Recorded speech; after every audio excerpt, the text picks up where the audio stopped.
My name is Srushti Jayant Deshmukh and I have secured rank 5 in UPSC CSE 2018.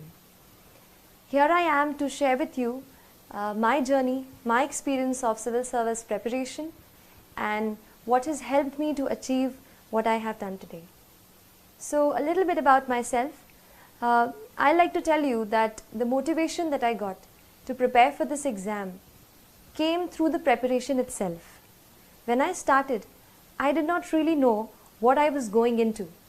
But when I started reading much and more, I found out that there are many people in this world, in our country, who are unfortunate, more unfortunate than we ever can be. I felt, how can I use my learning capacity, my ability to learn, to reach a position where I can help them and better their lives in some manner or the other. तो यही motivation रहा throughout my preparation and it pushed me through the entire process. And I'll tell you that this exam not only help you change other people's lives, but ये आपको भी एक बेहतर इंसान बनने में मदद करती है. That is the beauty of UPSC CSE examination. It makes you into a person who's much more sensitive, who's much more responsible, and who looks forward to doing something for the society. So coming to the exam, I'd like to start by first telling you about the organization of notes. Now I feel that the syllabus which we have got, the UPSC syllabus, is our guiding light. It will tell you at every step कि आपको क्या important है और क्या नहीं है. इसलिए एक UPSC syllabus की कॉपी मैंने अपने स्टडी टेबल पर हमेशा रखी. उसके साथ ऑर्गेनाइजेशन ऑफ नोट्स एक दूसरा पॉइंट है जिस पे आपको सबसे ज़्यादा काम करने की ज़रूरत है, क्योंकि मैंने भी यही किया. अपने नोट्स को मैंने अपने सिलेबस को अलग अलग टॉपिक्स में हम डिवाइड जैसे कर लेते हैं वैसे डिवाइड किया और हर टॉपिक को मैंने एक अलग फोल्डर बनाया. तो उससे रिलेटेड जो भी मुझे एडिटोरियल कहीं न्यूज़पेपर में या कहीं इंटरनेट पे ऑनलाइन मैंने उसके बारे में पढ़ा, तो वो सारा मटेरियल मैंने उस एक फ़ोल्डर में डाल दिया. उससे ये हुआ कि जब मैंने रिवीजन करने की कोशिश की तो I found everything at one place. तो एक ये चीज़ है कि अपने नोट्स को आप अच्छे से ऑर्गेनाइज करें. ये काम आपको स्पेशली ज़्यादा ऑप्शनल में आएगा, क्योंकि ऑप्शनल में भी जैसे मेरा ऑप्शनल सोशियोलॉजी था तो उसमें ये सब्जेक्ट मेरे लिए नया था, लेकिन उसके सिलेबस के साथ मैं उसको हमेशा सिलेबस को साथ रखा मैंने और प्रीवियस ईयर के पेपर्स को मैंने देखती रही. मैं ऑप्शनल के पेपर में थोड़ा ऐसा है कि थीम्स जो हैं कई बार रिपीट होती हैं टॉपिक्स के, तो उन थीम्स पे आप हमेशा फोकस करते रहिए और कुछ थीम्स के आप अलग से नोट्स बनाइए खुद. मैंने कोशिश की कि मैं खुद अपने नोट्स रेफरेंस बुक से बनाऊं, क्योंकि जब मैं खुद उसको लिख लेती थी तो जो अंडरस्टैंडिंग है वो मेरी बेटर हो जाती थी. तो खुद के नोट्स पे मैंने खुद नोट्स बनाने की ज़्यादा कोशिश की. नेक्स्ट चीज़ जो मैं आपसे शेयर करना चाहूँगी और मुझे लगता है कि ये चीज़ बहुत इम्पॉर्टेंट है यूपीएससी के लिए, वो है आंसर राइटिंग. जनरल स्टडीज़ और ऑप्शनल के जो टोटल हमारे रिटन के मार्क्स हैं वही मार्क्स हैं जो हमें कहते हैं ना आखिर आपको रैंक अच्छी दिलाएंगे. तो आप जैसे मैंने ये किया कि आंसर राइटिंग पे शुरू में बहुत डर लगता था कि आंसर अच्छे से नहीं लिख पा रही हूँ, और क्योंकि इंजीनियरिंग बैकग्राउंड से हूँ तो बस पॉइंट्स में छोटा छोटा लिखने की आदत है. लेकिन जैसे सोशियोलॉजी ऑप्शनल है, आपको डिटेल में सब बताना पड़ता है, और जनरल स्टडीज़ हैं, कुछ डेफिनेशंस रहती हैं, तो मुझे भी शुरू में काफ़ी डर लगता था आंसर्स लिखने से. लेकिन इस डर पे थोड़ा सा मैंने काबू करने की कोशिश की और हर रोज़ एटलीस्ट 1 से 2 आंसर मैंने रोज़ लिखने की कोशिश की.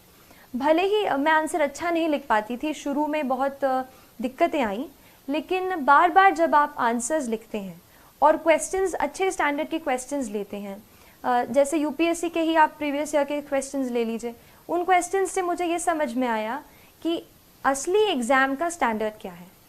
तो ये चीज़ मैंने की, 1-2 मैं रोज़ लिखती थी.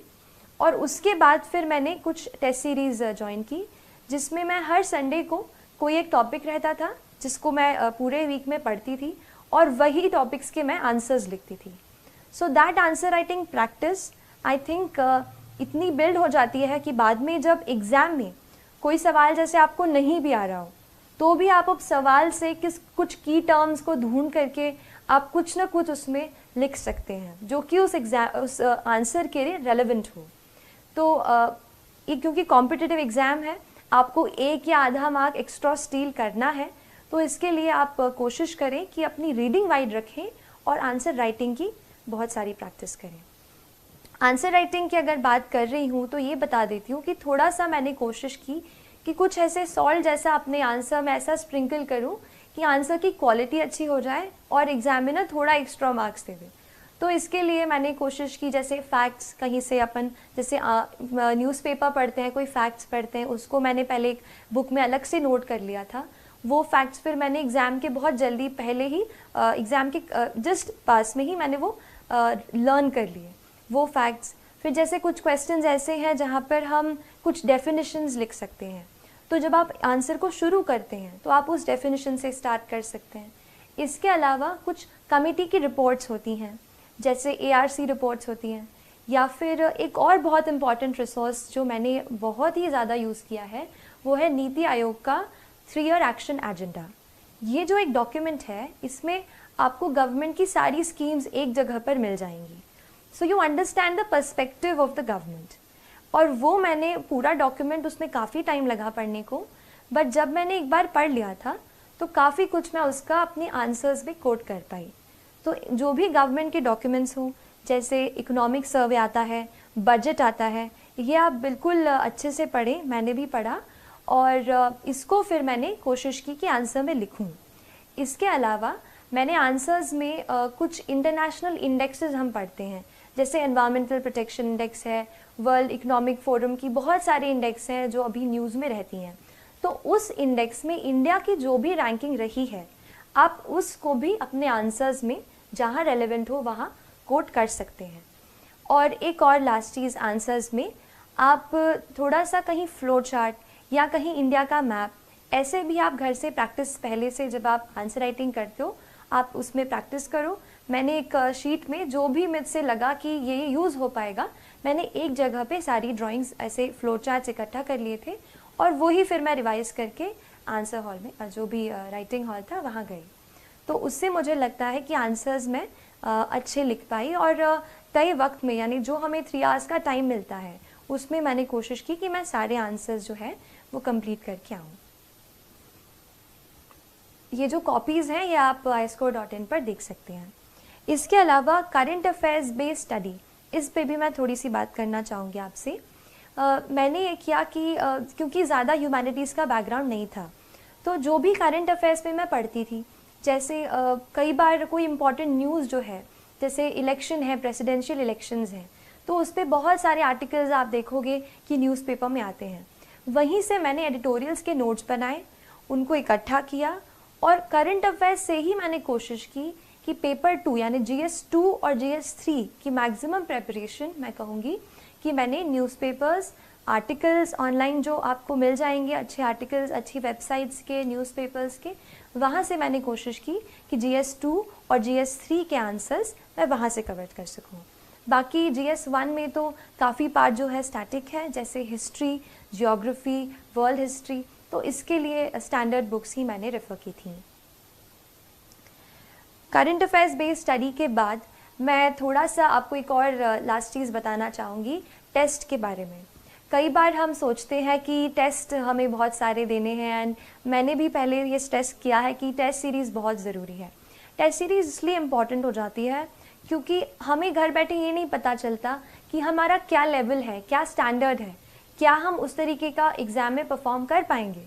तो ऐसे डाउट्स मुझे भी थे। टेस्ट देके मुझे ये पता चला कि ऑल इंडिया लेवल पर या जो भी आप इंस्टीट्यूट का ले रहे हैं उस लेवल पर आपकी क्या स्टैंडिंग है। तो इसके लिए आप टेस्ट ज़रूर लगाने की कोशिश करें। लेकिन इसमें एक और चीज़ मैं ऐड करूँगी, टेस्ट हम काफ़ी देते हैं, जैसे मान लीजिए प्रीलिम्स का टेस्ट है, हम 100 क्वेश्चंस तो अटैम्प्ट कर लेते हैं, लेकिन उसके बाद इतने एग्जॉस्ट हो जाते हैं कि उसको रिवाइज़ ही नहीं करते। ये मत कीजिए। मैंने बहुत जब ये गलती की, बाद में रियलाइज़ हुआ कि कई क्वेश्चंस फिर से ऐसे आ गए जो मैंने पहले कर चुके थे पर मैंने उनको पढ़ा नहीं था। तो आप ये करो, और मैंने ये किया था कि पहले मैंने जैसे एग्ज़ाम दे दी, 2 घंटे में हमने पहले क्वेश्चन सारे सॉल्व कर लिए। उसके बाद आप घर जाके अपने जहाँ आप पढ़ते हैं सारे क्वेश्चन को एक एक करके फिर से पढ़िए, जो भी उनका सोर्स है वहाँ से पढ़िए, उसको रिवाइज़ कीजिए, या फिर मैंने उसको अलग एक कॉपी में नोट कर लिया था, जो भी इम्पॉर्टेंट पॉइंट्स मुझे टेस्ट से मिलते थे, फिर उसको मैंने अलग से रिवाइज़ किया। तो ऐसे टेस्ट बहुत इम्पॉर्टेंट हैं, क्योंकि एक कंडेंस्ड फॉर्मेट में आपको एक जगह पे सारी चीज़ें मिल जाएंगी। तो टेस्ट को आप एनालाइज ज़रूर करें। एक और चीज़, हमारा जो नेचर ऑफ मिस्टेक है उसको समझने की आप ज़रूर कोशिश कीजिए। कई बार हमारी मिस्टेक इस वजह से होती है कि हम सिली मिस्टेक, मतलब ए मार्क करना होता है बी कर देते हैं। कई बार ऐसा होता है कि नॉलेज गैप होता है, मतलब हमने वो चीज़ पढ़ी ही नहीं है, भले ही वो चीज़ हमारे सिलेबस में है। और कई बार ऐसा होता है कि हम बहुत ज़्यादा रिस्क ले लेते हैं कि जैसे 3 ऑप्शन में से एक हमें सही लग रहा है एंड फिर भी हमने उसे अटेम्प्ट कर दिया। तो आप अपने नेचर ऑफ मिस्टेक को एनालाइज करो। मैंने कोशिश की ये पता करने की कि मैं गलती कहाँ कर रही हूँ। मेरा पहले शुरू में नॉलेज गैप आ रहा था, इवन प्रीलिम्स के काफ़ी पास तक ऐसा हो रहा था। तो आप अपने नॉलेज गैप पे थोड़ा सा देखो, कौन सा, जैसे मैंने देखा कौन सा सब्जेक्ट है जिसमें मैं इतना ज़्यादा अच्छा नहीं परफॉर्म कर रही हूँ, तो उसी सब्जेक्ट के फिर से मैंने अपने नोट्स खोले, फिर से उन्हें पढ़ाई की, फिर से उनसे पढ़ा। तो ऐसे करके वो नॉलेज गैप जो है वो ब्रिज हो गया। आप ऐसे ही अपने नेचर ऑफ मिस्टेक पे वर्क करेंगे, तो I think that worked for me and it will help you as well. So these are some of the things जो मुझे लगा कि थोड़ा मैं आपसे शेयर करूं और आपके प्रेपरेशन, जो यूपीएससी प्रेपरेशन है, उसमें हेल्प करेगी। I hope I have given you at least 2 or 3 points which can add up some value to your preparation. So all the very best.